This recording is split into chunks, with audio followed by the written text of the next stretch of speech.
का भी यही प्रॉब्लम है, बलोचा का भी है, पठाना का भी है कि जी ट्रांसफॉर्मेशन उसके उत्ते कोई गौर नहीं करता क्योंकि वो चीज़ा बदलियां नेशन स्टेट के प्रॉब्लम हो रहे हैं, बादशाहत के प्रॉब्लम हो रहे हैं, बादशाहत के एड्रैस हो रहे हैं, बादशाहत एक इनफॉर्मल डिसेंट्रलाइजेशन जी इनफॉर्मल हैगी। लेकिन नेशन स्टेट जी है जी खास तौर पर अंग्रेज़ों ने बनाई वो एक सेंट्रलाइज इकोनॉमी स्ट्रक्चर वो इन्ना सेंट्रलाइज थी कि वो मतलब कि लोगों को हर जगह तो कंट्रोल करना चाहते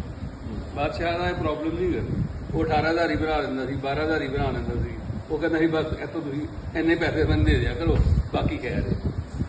सो वो जी रणजीत सिंह का टाइम है और फिर उस तो बाद अंग्रेज़ों का टाइम है उसनों समझना बड़ा जरूरी है। साडा जो भी प्रॉब्लम है पाकिस्तान होए इंडिया होए बांग्लादेश होए उन्होंने बहुत सारे प्रॉब्लम इको जे और वो सेंट्रलाइज स्टेट के प्रॉब्लम है कि इस तरह सेंट्रलाइज किस्म की रियासत बनाई और मैं तो लिखा कि वो कहानी सेंटर रियासत इस वास्ते कहानी थी कि वो आवाम सबजैक्ट ही कहते सिटीजन नहीं कहते वो सिटीजन समझते भी नहीं वो सबजैक्ट यानी रियाया ही समझते यानी कलोनीयल रियासत बनते मॉडर्न एक रियासत रही है जिन्होंने बहुत सारे लोग कहते जी मॉडर्निटी आ गई लेकिन उस मॉडर्निज्म के भी जोड़ा आम आदमी है जिन्होंने सिटीजन ही कहते हैं जी नेशन स्टेट का एड्रैस ही थी उन्होंने सिटीजन नहीं मनिया उन्होंने सबजैक्ट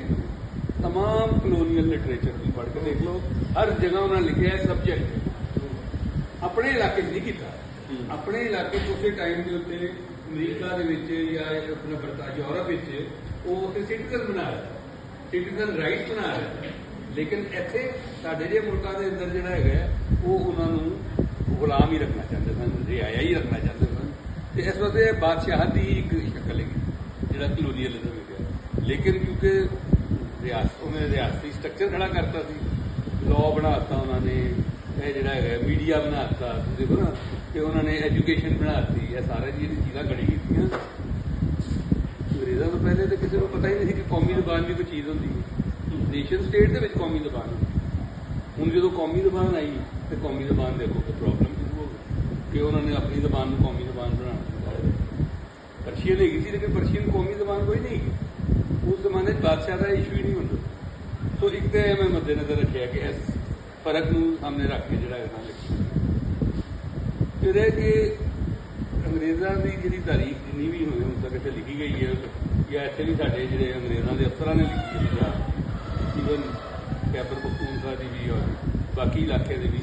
वो ज़्यादातर जंगों के उत्ते जोर ज़्यादातर पैलेस इंट्रीज के उत्ते जोर ट्रेड के उत्ते जोर नहीं जी ट्रेड हैगी इतने किस किस्म की हो रही कि चीज़ा जा रही सर कितने तक जा रही हैं मतलब इतने की ट्रेड जी बुखारे तक जाती थी उधरों वो तिब्बत तक जाती थी हूँ तिब्बत तो लैके तो बुखारे तक जी एक पूरा ट्रेड लिंक है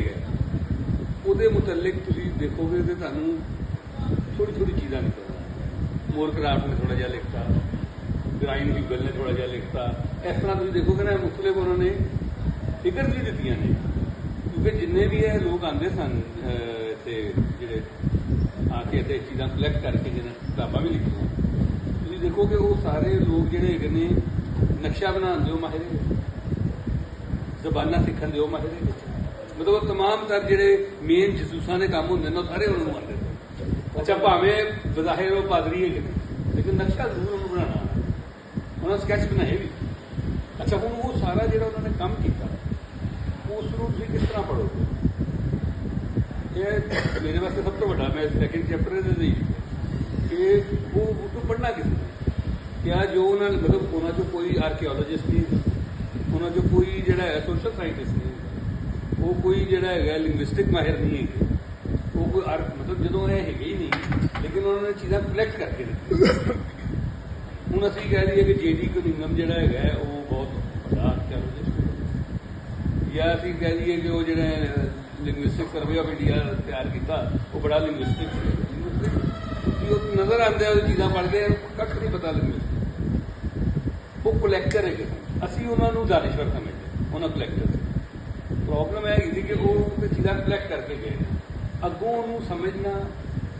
ਜਦੋਂ ਮੈਂ ਸਮਝਦਾ ਕਿ ਰਿਵਰਸ ਇੰਜੀਨੀਅਰਿੰਗ ਦਾ ਸਮਝਣਾ ਪੈਂਦਾ, ਕਿਉਂਕਿ ਉਹਨਾਂ ਨੇ ਹਰ ਕੁਛ ਨਹੀਂ ਲਿਖਣਾ। ਫਿਰ ਤੁਹਾਨੂੰ ਉਸ ਜ਼ਮਾਨੇ 'ਚ ਅਗਰ ਕੋਈ ਚੀਜ਼ ਪਰਸ਼ੀਅਨ 'ਚ ਲਿਖੀ ਜਾ ਰਹੀ ਹੈ, ਅਗਰ ਕੋਈ ਚੀਜ਼ ਜਿਹੜੀ ਹੈਗੀ ਹੈ ਉਹ ਸਾਡੀ ਆਪਣੀ ਜ਼ਬਾਨਾਂ 'ਚ ਲਿਖੀ ਜਾ ਰਹੀ ਹੈ,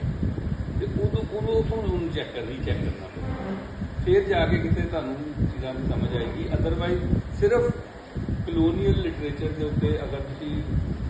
ਰਿਲਾਏ ਕਰੋਗੇ, ਈਵਨ ਉਹਦੀ ਕ੍ਰਿਟੀਕ ਵੀ ਪੇਸ਼ ਕਰਦੇ ਹੋ, ਫਿਰ ਵੀ ਉਹ ਕ੍ਰਿਟੀਕ ਠੀਕ ਨਹੀਂ ਹੋਏਗੀ, ਕਿਉਂਕਿ ਤੁਹਾਨੂੰ ਇਹ ਪਤਾ ਹੀ ਨਹੀਂ ਹੈਗਾ ਕਿ ਪ੍ਰੀ ਕਲੋਨੀਅਲ ਪੀਰੀਅਡ ਦੇ ਵਿੱਚ ਸਾਡੀ ਸੁਸਾਇਟੀ ਦੀ ਸਟਰੈਂਥ ਕੀ। ਜਦੋਂ ਤੁਹਾਨੂੰ ਪਤਾ ਹੀ ਨਹੀਂ ਹੈਗਾ ਤੇ ਫਿਰ ਤੁਸੀਂ ਇਹ ਦੱਸ ਹੀ ਨਹੀਂ ਸਕਦੇ ਕਿ ਚੇਂਜ ਕੀ ਆਏਗੀ।